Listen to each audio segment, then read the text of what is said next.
about. This is not going to be an academic exercise, but just want to clarify and set out stake out some concepts from the beginning. So in my view, ESG is really about the operations of an organization, really how it functions, and impact is really about what the organization does. Obviously, there is some overlap. There are some elements that neatly fit into both of those, but I'm interested mainly in that kind of operational sense. So a couple of examples here, and happy to take questions on this at the end, or maybe we'll take a break in the middle if there's any. Next, again, a very, very quick view on the role of investors and corporations together. I think folks probably know this, but just in case, a couple of basics, right? As companies, most obviously publicly listed companies, but also private companies that take in capital from outside entities are generally selling a piece of equity. That means a piece of themselves, and investors get some rights. So there is kind of an influence loop there. That's a little bit of what we're trying to examine here and understand the forces behind what has changed ESG, both on the investing side and on the corporate side over time. We can talk a little bit more about investors and how exactly they have influence over companies, and we'll touch on that certainly in more depth in the class. And then here, just to kind of sum it up and synthesize, right, what we're talking about here is ESG investing and corporate ESG. Again, they influence each other. Much of corporate ESG has arisen in response to investor interest, and investors have become more interested and able to use ESG information because companies have been disclosing and providing more of it. So again, there's a bit of a circle there. I want to note I'm not going to be spending a lot of time today on how exactly investors take in ESG information, though we can certainly talk about it in the Q&A if people are interested, and we'll talk about it a little bit in the class. But just want to give a general sense here. So we're talking about investments that in some capacity take in environmental, social, and governance information in their decision-making or in their ownership practices. And similarly, company practices that have some direct effect or intended effect on environmental, social, and governance issues. Okay. A little bit of the history, and I'll try to make it quick because there's a lot here. ESG sort of emerged into the fore it seems very recently, and for many it seems like a new practice, but there are some elements of it that are quite old, and we can tie back kind of across the world, really, the idea that economics and morals have some connection, right? That they're not like disparate activities, and that one should influence the other. Some Islamic economists say that there are some elements of Islamic finance that were present as early as the 6th century under Caliph Umar. John Wesley, who's one of the founder of Methodism, wrote a sermon called The Use of Money, where he outlines some of the basic tenets really of ESG, social investing, that are, we still kind of recognize today in many of these investment initiatives. And the Quakers probably are the best known and like the most organized version of this. So they were the first religious movement to condemn slavery and were part of the abolition movements in both the UK and the US. So again, the idea that there's some moral element that comes into play into how we spend, invest money, and make money has been around for a really long time. The more modern era is really when this has started to crystallize and come to the fore and become organized. Here are just a couple of examples from around the world. This isn't new, but again, it's obviously picked up speed over the last couple of decades. The Montgomery bus boycott in the US as part of the civil rights movement, extensive student protests against Dow Chemical as part of the use of Agent Orange. The South African apartheid is one of the best known examples really of divestment on the investment side particularly. And it's well understood that the divestment themselves were not economically that significant, but they kind of took this clear moral stance that made the apartheid government's position less, more and more tenuous. So it really was moral pressure exerted in an economic way, even though the economic effects were not that meaningful. And then just a note here. So the term ESG is really about 20 years old. It's attributed to this UNEP-FI report called Who Cares Wins. And I just want to note that there are, as I said at the top, a lot of acronyms and a lot of terms. There's a lot of overlap between all of these. Socially responsible investing, social investing, sustainable investing, impact investing. They are not all synonyms, right? There's some components that easily fall into impact investing, but probably not ESG investing. Similar on the corporate side, right? There's social impact, there's DEI initiatives, environmental initiatives, but they're by and large kind of all related to each other, and at minimum cousins, if not siblings.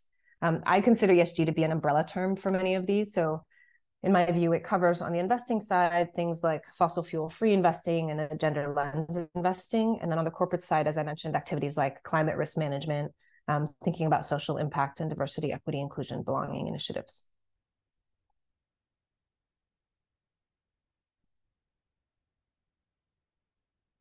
Okay, so now that we've covered what we're talking about, I want to talk a little bit about the history. And if you try to understand the history of ESG investing in particular, but also reporting from corporates on environmental, social, and governance issues, you'll see a lot of graphs like this. They essentially go up and to the right, all of them. I just want to note that I started in this industry right about in the middle of this graph. I don't know if you can see my cursor, but in like 2006. So this was a much smaller industry then, and things have changed a lot over the last 5-10 years. This is a similar graph on the sustainability reporting side. This is a longstanding KPMG survey of sustainability reporting, and they've essentially built their own indices of companies. So that's what the N100 and G250 are. But it's just to show kind of global companies have been reporting at an accelerating clip, and it's more and more part of table stakes really as a big public company, and increasingly as a large company period to report on some sustainability metrics. So that's kind of how we got to our recent past. And now I want to look a little bit more closely at the last like 3 or 4 years, because things have changed a lot. Right, more of these graphs, which as I said, if you look at them, you'll see a lot of this like up and to the right. This is a Bloomberg graph of Google Trends, and you'll see there's been kind of a pickup for better or for ill over the last couple of years after a long, middling, like not very remarkable progress, at least in terms of Google Trends. This probably gives us a better insight into the use of the term ESG really rather than investing, but they're related. This is a Morningstar graph of fund flows into ESG vehicles. And again, there's asterisks and caveats. This is only the flows that they can track, which by and large are kind of in mutual funds and ETFs. There's a lot of money that goes into other vehicles that have ESG elements that are not tracked here because that data is not so easily available. But you get the picture, right? Like there's been more money, more interest, all of that going into ESG. Again, especially over the last couple of years, with 2020, 21, and 22 really being like the peak of every year would top the previous year in terms of fund flows and interest in ESG. And then something happened, like the fever kind of broke, and there were a couple signs of that. You may remember the headline, Elon Musk railing against the S&P 500 ESG index, saying Exxon is in that, like how can Tesla not be in it? An HSBC executive whose role was in responsible investing, dismissing climate change as a financial risk, he was promptly put on leave and then I think dismissed, but it was kind of a like, oh my moment, which was funny from afar, but like not funny if you think about what he was saying. And also on the other side, a start of a regulatory crackdown on claims, right? There's been, for a field that had gained more and more interest and been taking more and more money, there was very little regulation, very little standardization of what it meant to be an ESG fund or to have any ESG initiatives as a company. So, I see this as positive, but it certainly put a little bit of a chill on activities. You had the German police raiding Deutsche Bank and DWS offices. The SEC charged Goldman Sachs Asset Management for failing to follow some of its own ESG policies and procedures. So some beginning of accountability for an industry that had gotten a little heady. And you also started to see a little bit of a tapering off in fund flows in like 22. So the blowback I want to spend a little bit of time on. Again, I'm sure folks have heard about it. If you've read the news at all over the last year or two, it's become like a political live wire. probably most well-known is Governor DeSantis prohibiting the state's fund managers from considering ESG. He's kind of on a general broad campaign against quote unquote woke capitalism. The Texas comptroller blacklisted a bunch of big asset managers and mutual funds for allegedly boycotting the fossil fuel industry, which essentially mean like excluding oil and gas companies from the universe of selection. And perhaps most worryingly, you've had these at least 165 bills introduced in almost 40 states to restrict the use of ESG factors in investing, all put forward, as you would imagine, by Republican lawmakers. And this has had, initially I dismissed this as like bad headlines, but it's had real impacts, and not always those you would think. Like certainly some of the asset managers that had been pushing ESG products have had to tighten up their claims and make sure their processes are as clean and systematic, and they can document them as they had initially claimed. And I think that's a good thing. But we've also seen what's been called in the industry a lot of green hushing, right? So a lot of companies not trumpeting quite so much the environmental and social initiatives that they had. Larry Fink in particular had a good run for a couple of years, really talking about climate change and ESG as very central to this big asset manager's work, and now has essentially removed the term ESG from his vocabulary and uses like subterms, or has resorted to perhaps euphemisms or some other elements to kind of stay out of the political fray. And then there's also been some unintended consequences. I think I can't remember the exact stat, but I know in Texas, there's been a couple of municipalities that don't have access now to the best possible financial products. So they've paid, for example, if they're taking out a loan, they often pay much higher interest rates because they are not allowed to work with some of the biggest institutions that would probably give them a better rate. So there has been some documentation of the negative financial impact to the entities that this is supposed to protect, because they essentially have a lesser access to financial services and capital markets. Very worryingly for investors who are active in ESG is that proxy vote tallies in favor of ESG resolutions have dropped. And this year were really, really notably dropped. I think we became really confident over the last couple of years that filing ESG resolutions at the annual general meetings of public companies was an effective way to make change. And we saw investors really pull back from many of those resolutions this year. There's some of it's a cause of, I think, really a cause for concern in terms of how fickle some of these investors may be, but I think there's a couple of other sub stories that explain it a little bit more. So it's 1 year. We'll see what next year looks like, and if this is a kind of long-standing trend, or if it was a blip, or like maybe a quick response to this new political visibility, which was rather unwelcome. I want to talk, maybe I'll address if there's any questions in the meantime. I'm happy to. No? Okay. I want to talk about a couple of other moving parts that really are changing the industry. Just a sec.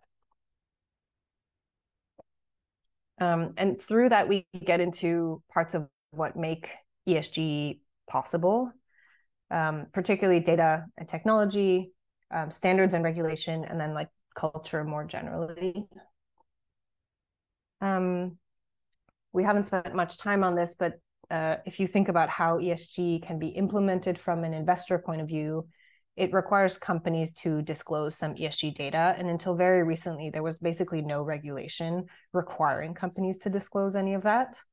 In the US, we have a very kind of principles-based regulatory framework, right? This is the standard you need to hold, and then we, as a regulator, will enforce it if you clearly do not meet the standard, but it doesn't tell you what you need to do. It tells you like the principle you need to meet, which often can be a bit of a slow process. So the SEC outlines that information considered, the crucial legal word here is material. So relevant to kind of the average investor who's thinking about making an investment decision should be included in financial statements.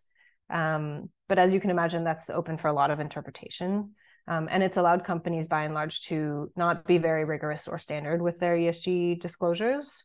And historically, companies have really disclosed what they wanted, when they wanted, and how they wanted. So it's very hard, even from year to year, from company to company, to kind of understand some sort of trend, much less across companies. So as an investor, if you're trying to select a company or a series of companies based or using ESG information, was actually very hard to do because the information was kind of all over the place. When I started out in this space, we really were researching companies to understand whether or not they even had public, for example, environmental policies. Not how good the policy was, not what the policy covered, like yes or no was their policy. It wasn't that long ago. So just to give you a sense of how much things have changed. And this was all really done by humans, right? We were just like scraping through annual CSR reports when we could find them, clicking through compliance websites, like what was available on the internet, essentially in publicly available documents. That has evolved, and some of the graphs I showed at the top, right, show the increase in sustainability reporting across companies, particularly big companies, which tend to disclose more in general, not just ESG.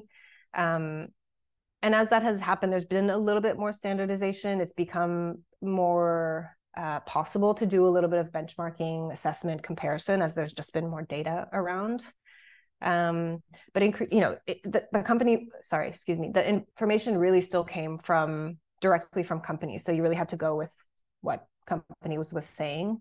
I want to note that that's often a point of criticism from really traditional investors who are looking at ESG information for the first time. They're, with reason, I think, cast a very critical eye on company ESG disclosure, saying like, this is pure fluff. It comes from the company. Of course, they're going to put themselves in the best light. This is not wrong, but I just want to remind people that financial information is kind of the same. It's not like it comes from some different objective source. We just are more practiced and familiar with the language of financial disclosures, but it still comes from the company, right? There's still, if anyone here is in accounting or in finance, like, you know that it's, there are elements of subjectivity of how you categorize things. Like, it's not, the information is not different. We're just more used to handling it. Over the last, and these are approximate dates, right? I'm just trying to show evolution over the last couple of years, or last couple of decades rather. Increasingly, to counter this challenge of ESG information coming really only from the companies you're trying to assess, analysts started looking at information coming from third parties. So typically that was press coverage or entities that might have been wronged by those companies. So it gave you, I mean, as an analyst who was doing this research and then later using this research, it gave me a little context in saying, okay, well, this company says it has this policy about how it works with communities where it operates, but then in this particular country, these communities have been protesting. There's been all this, terrible coverage of the company with security forces beating people up. Like, what's going on here? There's this policy and there's the reality. Like, what happens? So maybe they have a policy, but they don't enforce it. Some companies don't have policies, but they don't have problems. Like that, it just gave you a little bit more to analyze and to think about in terms of how well company was thinking about this type of challenge. In the background, I'd say that the ESG data industry has gone through and continues to go through a lot of consolidation. When I started out about 20 years ago, there was one entity or two per region, if you will, sometimes one per country, and now there's basically 2 or 3 big global entities that have hoovered up all the other ones and implanted themselves in countries where there haven't been entities before.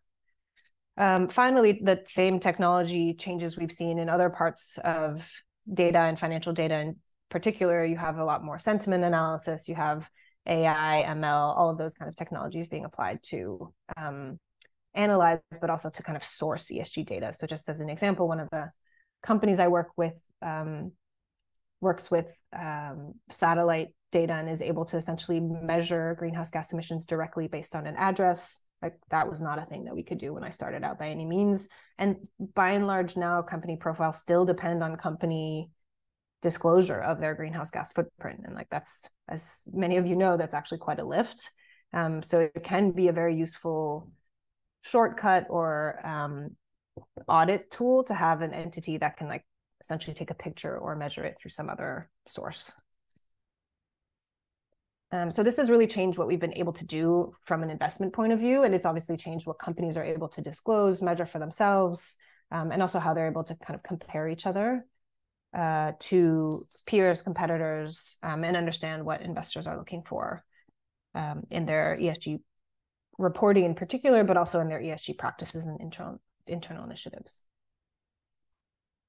Here's just a taste of how this technology has changed things. It used to be a really labor-intensive process, right? You had a ton of smart people reading through a lot of documents and following a methodology to grade companies.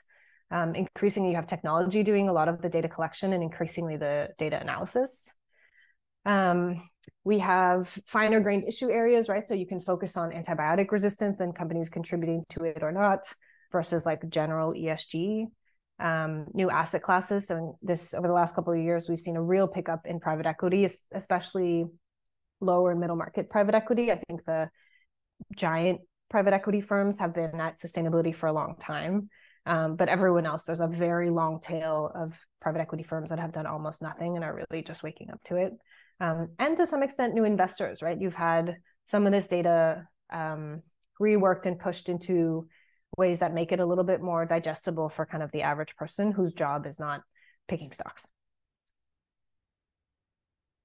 Another important element in the evolution of ESG has been standards. So as you've gathered probably from my prior comments, there were no real standards as to how sustainability and ESG information should be disclosed.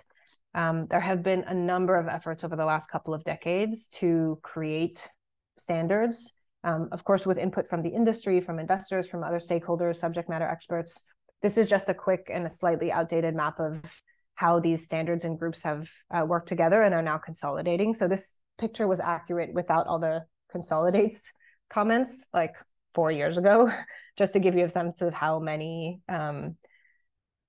standard setters or entities that were trying to create frameworks and standards existed. Thankfully, they've all worked together almost from the beginning and really now essentially merged and are by and large operating as one entity, which is this new International Sustainability Standards Board that came out with its first pass at its own standards, I think just this year. So this has been a really dramatic change. I think there's been a reasonable complaint for a long time from both investors and companies saying, what is it you want us to disclose, or what is it that we need to look at? Companies saying investors never ask us, or they all ask us for different things, and investors saying companies are disclosing whatever they want. I still can't compare them because I don't, none of the data points they tell me are the same, so I don't know how to compare apples to oranges, so I can't use this data. This has been a significant change. It'll take a number of years, I think, for the market to adopt it. This is not like a regulatory body, it's a standards body. But I think there's a real need and hunger for standardization. So I'm optimistic that this will help change corporate disclosure and change investor use of the ESG data that exists. Regulation is also finally kind of coming to the fore after years. Really, again, when I started, the end goal was always like, well, if things get really bad, like maybe a regulator will step in and say this is illegal, or like it needs to happen this or that way. It's been a really long time. But it is finally coming, and it's coming kind of fast and furious, particularly in the EU. I have to say it's also been pretty heavy-handed. I think it's the SFDR, so the Sustainable Finance Disclosure Regulation, and the newer CSDR, which is essentially the corporate equivalent, which apply to all entities operating in the EU, essentially, unless you're really quite small, are very prescriptive in terms of the data that companies need to disclose starting like now, because they've been at it for a couple of years, so companies have had a couple of years of warning. Additionally, this is going to affect non-EU companies that operate in the EU, right? So it's not like an over there problem. Like this is going to, if it's not already affecting, it's obviously already affecting global companies, and then anyone who wants to think about expanding to the EU needs to understand these, because it's a pretty significant regulatory ask. And in my view, it'll take companies is different, and of investors as well. Right? There's a little bit of a generational element, but it's not solely that. I think folks just expect companies to hit a bit of a balance, right? The point is not just make as much money as possible for shareholders, even if legally in the US, that's still kind of the standard. As part of these stats, there was another one saying something like 60% of employees are willing to take a pay cut to work for a company that has a purpose. That's pretty significant. Like, I think that's kind of a big deal. And I've seen data like that for the last 10 years. So we saw it a lot with COVID after the murder of George Floyd, right? Companies were really pressured essentially to take a stance publicly on things that they'd largely shied away from. And the Disney case in Florida in particular with the Don't Say Gay bill, we'll see how that continues to play out. It's essentially extended into a series of lawsuits and tricky spat between a corporation and a state that have been partners for a long time. It'll be interesting to see how that plays out. But by and large, the takeaway is like employees, as well as a number of other important stakeholders, customers, certainly consumers, have changing expectations and higher standards for the companies that they interact with, that they buy from, that they work for.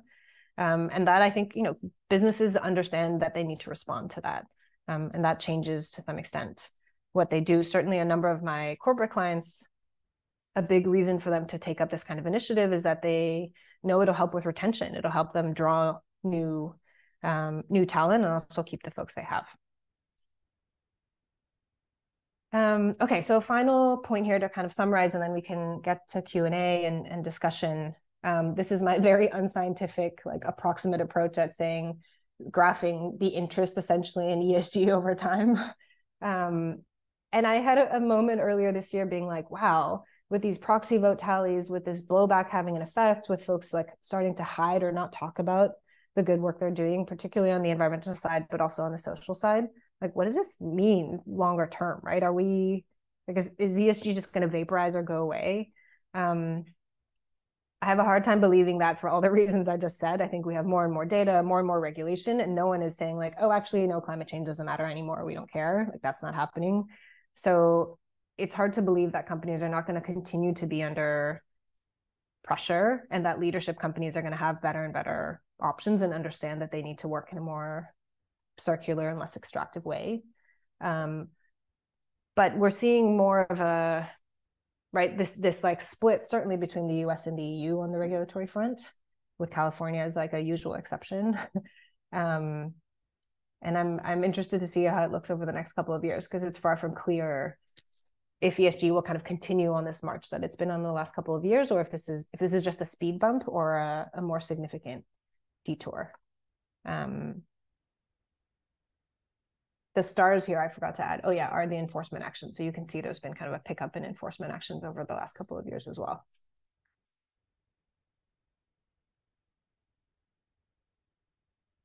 Here's a bit about the course. We could go into Q&A first, perhaps, but all of this was meant to be essentially a taster and part of the first module of this ESG fundamentals class, where we really look at the history, the origins, but also what things look like now and what ESG means for you, for your company, for companies that you're thinking about, either again as employees or as a consumer, or just interested in learning more about. We'll cover a lot more of this in the class. That's it for my content. I'm happy to move to Q&A if folks have any questions.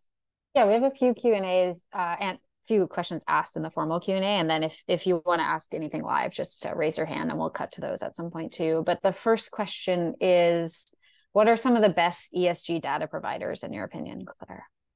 I removed that slide from this deck, but best really depends on what you're looking to do, right? If you're an investment analyst in investing in large liquid public companies, there are a couple of known entities like MSCI, Sustainalytics, which is now part of Morningstar, S&P Sustainable One, that have really large universes, lots of smart people, really great distribution, some really solid products. They are the kind of big incumbents that have sucked up all the little companies that used to exist. It doesn't make them evil. It just means that they're big corporations and they function like them. If you're looking for something more specific, as an example, there's an index, not meant to be an investable index, but essentially a ranking of companies that work on access to medicine that has been created for probably 20 years. That's really interesting. If you're really interested in access to medicine, that's a really interesting list. It's not commercial, right? It's done by often supported by one of these commercial groups, but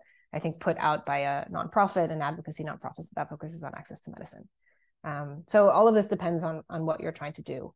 If you're looking at private equity or startups, there is very little data, very little public data on that. You kind of have to go collect it yourself and then do the work to understand what good even looks like, to see if the data you have can shed some light on that.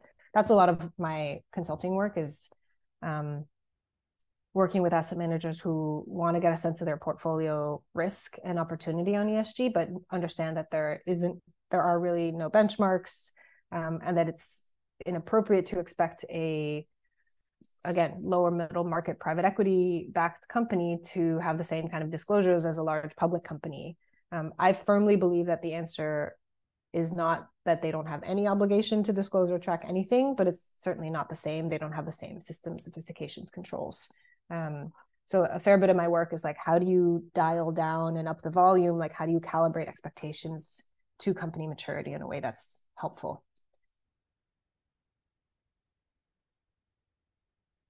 Sorry, covered my mute button there for a sec. Thank you. Okay. From your experience, what is the most effective and powerful driving factor for a small to medium-sized company to have their own ESG data, environmental policies, or just to pursue this direction? Investor pressure, peer pressure? Would love to hear your insights. Good question. I think it depends on the context. So I think peer pressure is always really effective, particularly for talent. If you're looking to hire the best and the brightest, which everyone says they are, and you find that the folks you're trying to recruit really care about this, like, this is probably worth investing in and putting some money into, because if you can track it to retention and hiring folks who might otherwise work at a competitor, you probably get a pretty good ROI. If you're investors, if you're venture backed and you take in some investors pretty early on, and your investors are like, hey, you should probably think about this, you don't have to do anything, but it's hard to ignore. If you're private equity backed, then your investors own all of you or most of you. They usually have a control position, so they can kind of make you do this stuff. Like, it's not really up to you. So it depends a little on where you are in terms of the capital stack, like who your funders are. Investors often use the excuse that they don't control the companies, which is true, but they do have influence. But there's, again, lots of other factors that will encourage companies to take this up. It's probably not a surprise to hear that consumer-facing companies tend to have a better practices, better profiles, and certainly better disclosure, because they understand that they're selling to consumers who by and large care about these things. Purely B2B companies, much less, because they know that purchasing activity from their customers, this is changing, but until relatively recently was like not at all influenced by this. We have seen it changing with a number of big companies, for example, that have set net zero goals, or even just some kind of climate strategy, then realizing that they need to work with their suppliers to hit those goals. So they start pressuring their suppliers and trying to help their customers to reduce their own emissions and footprint, for example. So that is happening also B2B, but that's, again, a relatively new phenomenon. Great, thank you. I think you touched on this a little bit in the presentation, but I'll give you a chance to go deeper if you want. What do you think are the greatest challenges to having more uniform standards to ESG reporting?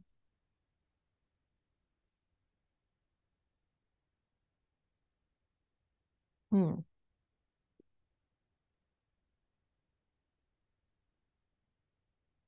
mean, the same problem that you have with any standard anywhere, right? Like a generic, it's going to be useful and appropriate for, insert stat here, like 70, 80, hopefully 90% of who you're trying to hit, but there's a portion of folks for whom it's not going to fit. And they're going to be like, the standard is garbage and it doesn't help me at all. So standards are they're often, they're always a little bit of an awkward fit for someone. And hopefully they're a great fit for most people and then an awkward fit for a tiny minority, but like, it's hard to get that balance right. And it's hard to strike it before the standard's out there. It's also, there's no enforcement mechanism. Like, it's all just peer pressure, encouragement, kind of market pressure. And that's how ESG has evolved over the last decades. There's been literally almost no hard regulation on this. So it's really just been companies saying like, oh, we should do this, or our competitors doing this, or employees are asking for it, or some combination of all these things. Like, there's no like forcing mechanism.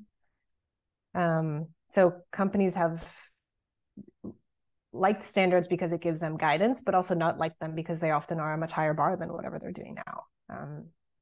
Yeah, standards are hard. Having been involved with the Sustainability Accounting Standards Board kind of in early days, it's hard because you want to be really succinct and judicious with what you ask about. You don't want to have companies like running around for data that doesn't matter. So you have to do all the work to figure out what data matters. And then again, calibrate it for like the universe of companies you're trying to affect. And hopefully you get investors to get on board to encourage their companies to disclose to that, but that means you also have to sell the investors on the concept. So it's like a tricky market massage exercise. Awesome. And this is, I think, somewhat related. You mentioned this.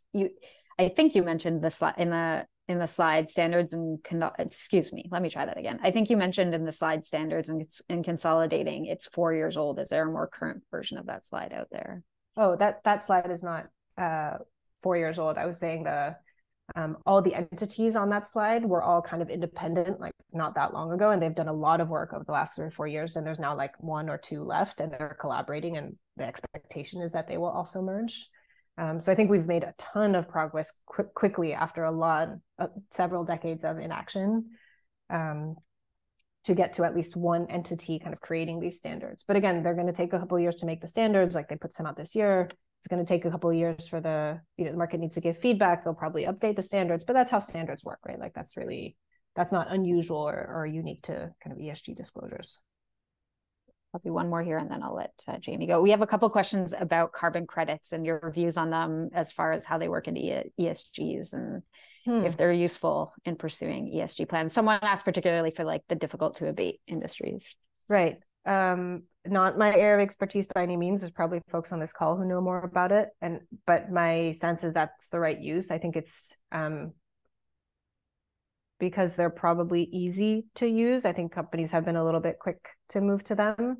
But I think they need to be like couched or packaged in a way that helps folks understand that this is like I'm not sure last resort is the right term, but like not first line of, not like the first tool that you reach for, but maybe the last one once you've worked on all the other ones. But I don't think that means they should be banished and made pariahs. I just think they should be used appropriately, and they're probably used a little excessively because they're easy. Thank you. Jamie, did you want to ask your question?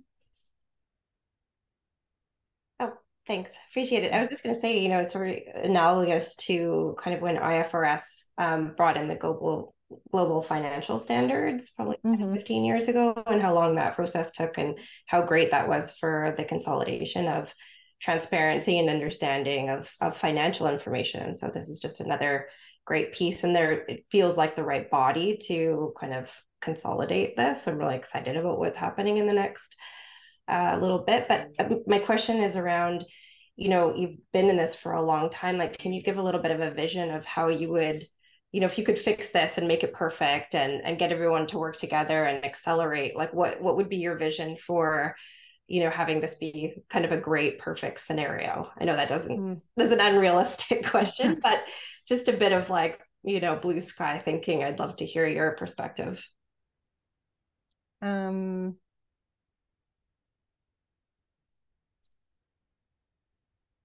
This would make my work much less interesting, but I think we would all be much better off if ESG disclosures and standards in particular were well accepted and used, right? In the same way that you disclose your financial statements following certain frameworks and standards, like you do the same with your sustainability metrics. Of course, what that entails in-house for companies is like controls, expertise, a lot of things that don't quite exist yet or are still emerging.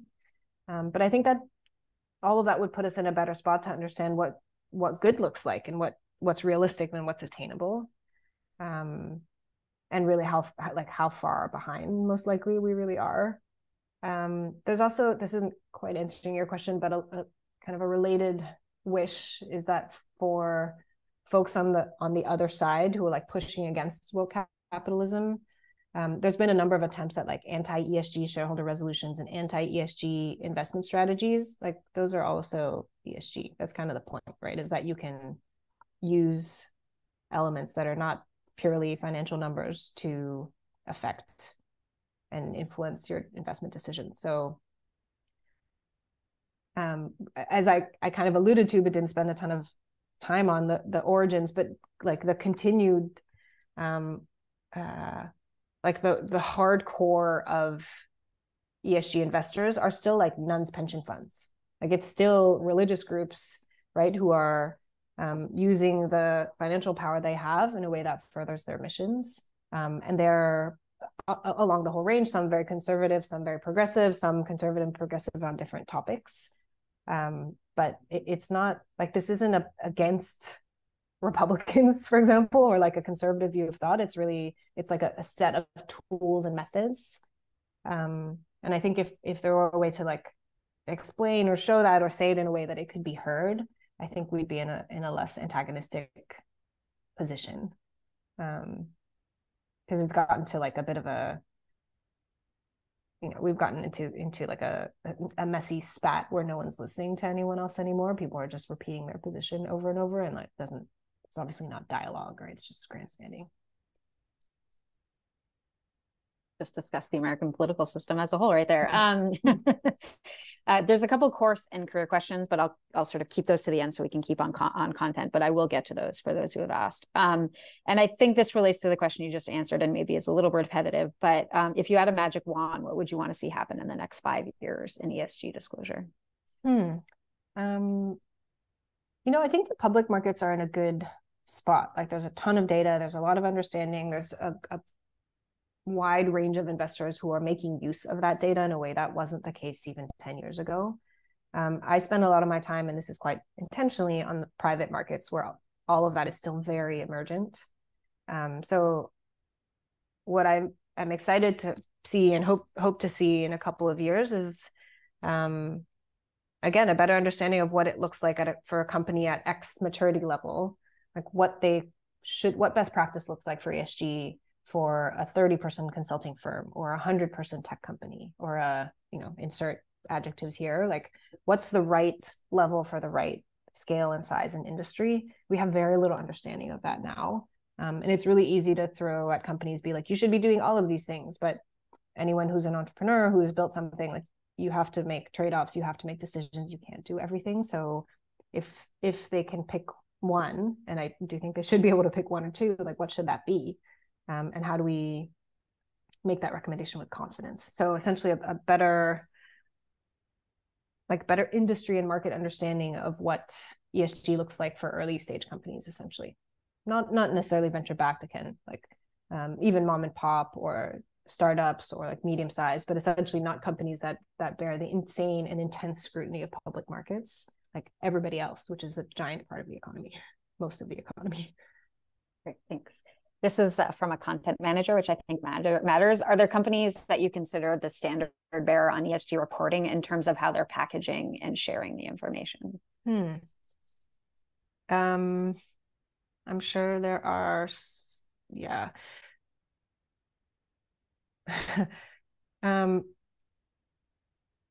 Important kind of, not caveat, but like asterisk, is that the companies with the best ESG disclosures are also the companies with the best disclosures. Like Coca-Cola has amazing ESG disclosures because they're a giant company that has an amazing communications system. Does it mean it's the company with the best ESG practices? Like, probably not. But they probably tell you some amazing stories and put it in a way that's really tangible and intelligible. PepsiCo, I do believe, has had good practices. It's like a complicated company to get your arms around as an ESG person. But they have done the work of going down to the supply chain, like really thinking about their major impacts and trying to work on like solving those problems, and not just with grants, but also with their purchasing and procurement dollars, which I think is powerful. Yeah, so maybe the short answer to your question, if I can do that, is companies that focus on the things that are most relevant for their businesses. And that's something we'll touch on in the course too, is this concept of materiality, right? So like, it's great if a bank discloses its carbon footprint. It's less important than if an oil and gas company discloses its carbon footprint. Like, what the bank, you really want them to disclose is like governance, D&I elements around decision making, because that's really the core of what a bank is like a trusted place, and increasingly there's a lot of technology. There is, of course, an environmental impact, but it's a little bit indirect. Whereas for a big industrial manufacturing company, like, that's direct. So you need them to tell you more about that because it's crucial to their business and it's a big part of the effect they have in the world. So companies that don't just tell the best stories they have, but the ones that are most core to their business, that's the kind of reporting disclosure that I appreciate. Great. And we'll do one more content question and then we can go to the course. There's a couple questions about the E in ESG and sort of like, is there a movement to provide more granular or public data for public companies? And they contextualize granular as in the sense that shows where emissions are coming from for different parts of the business, and ideally in a manner that can be accessed programmatically. Yes. And if you look at really big companies' environmental disclosures, like you should see some of that. Intel historically, probably of no surprise again to people, has put out a lot of data, like been very data forward, not necessarily on the environmental side, but certainly on the social side. I remember seeing some impressive reams of data and analysis. So some companies just disclose the carbon footprint, but many of them will be a bit more specific, like regional, or kind of give a sense of maybe not scale, but relative scale, like they should couch that in a way that makes the information intelligible. Not sure if that answered the question. Feel free to reword if I didn't. All right. And in the meantime, we can move on. So we have a couple of questions about the course, sort of the format and the content. I can cover a little bit of the format. So it's a 4-week course with one live session each week, which is an hour to 90 minutes. Claire, we can talk about that. So there's that live session weekly, which will also be recorded should you not be able to come. And then there are a couple assignments throughout the course that are intended to be applicable in the real world. So that's sort of the format of it. If you go to the website, which I'll put in the chat again, you can actually see the weekly breakdown. If you go about 3/4 of the way down the page, that will show you a more granular look at what the course will cover. But Claire, if you want to add your own words there, feel free. Sure. So we'll cover some of what we covered today, which is like the origins, what ESG investing and corporate disclosure looks like. And I focus on disclosure not because it's the be all and end all, but it's like the lens we have into what companies are doing, right? If they don't tell us, then we don't know. We'll talk a little bit about how each of those happen. We'll spend a bit more time on these kind of open questions and controversies, right? That I think the ESG blowback is pretty meaningful and has raised some important questions. The regulatory crackdown is also meaningful. And I think folks in the ESG world got pretty excited about being able to sell something that everyone wanted with like no scrutiny. And I think there's a well-deserved focus on like, wait, what does ESG actually mean? And even if there's no industry strict definition of what it means, like, what do you mean by this? So I know what I'm buying. And then we'll do some practical exercises around like, okay, well, what is a materiality assessment? Like take company X and think through what the business looks like, where the impacts are most meaningful. And then think about what are the like 4 things that you would do first if you were to help fix this company or recommend some changes. So we'll walk through that materiality exercise. We'll also spend a little bit of time on the frameworks and standards, because there's still a number of them, and some of them are more impact investing frameworks, some of them are more corporate disclosure frameworks. It's not going to be an extensive acronym soup, but we'll touch on them because it's important to sort of understand the reference points that both investors and companies are using in this space. Great, thank you. And then that leads well into a couple of career questions, sort of like your thoughts on career prospects in ESG, both for people who are sort of like recent graduates or people who are mid-career trying to maybe shift there depending on their work experience. So I know that's like a very broad question, but just general interest in people sort of pivoting into this and what some tips are. You know, until not that long ago, there still isn't, I think, a clear kind of career path into ESG. And to some extent, you can bring ESG into almost any job you have. It's probably most obvious in like finance and accounting, but even in operations and sales, there's lots of ways that you can have it be part of your work or like bring it in. You know, whether it's part of your remit and something you get comped on, like that's a bit of a different question. It depends on your org. But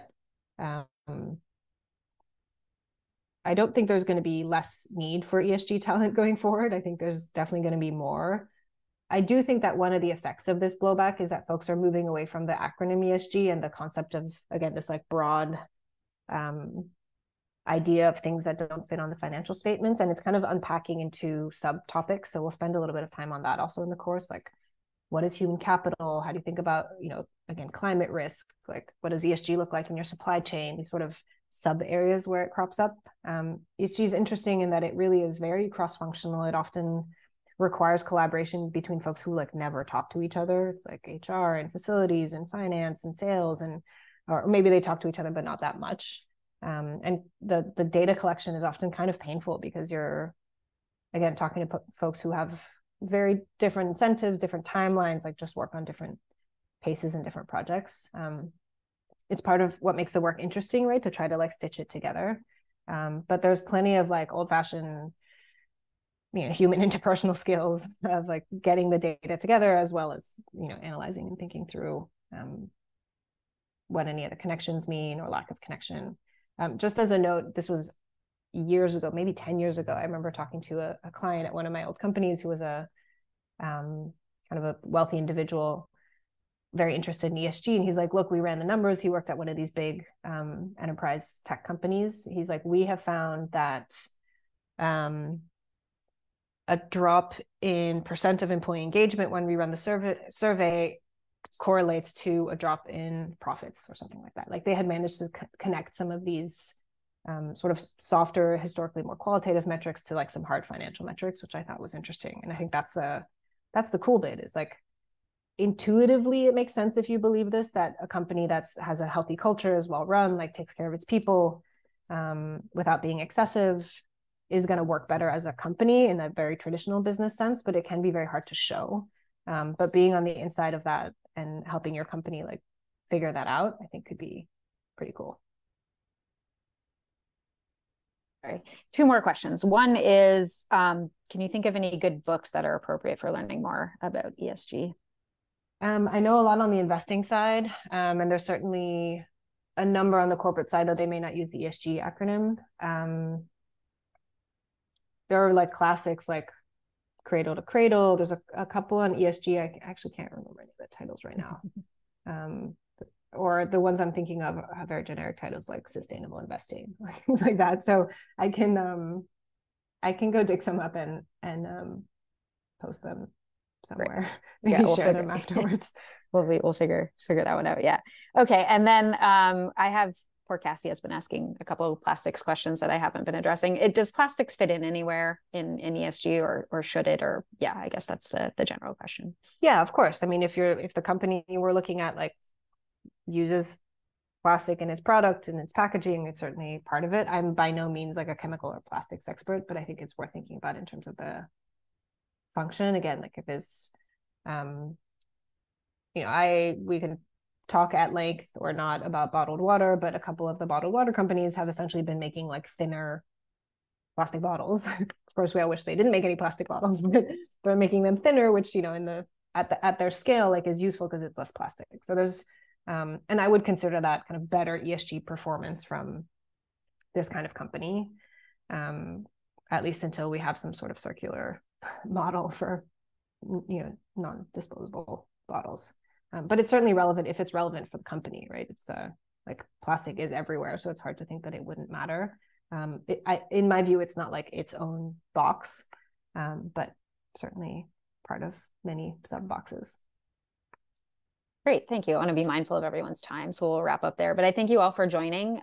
Maybe some of these people who want to get into ESG might also think of joining Claire's course, which I think will be a good intro.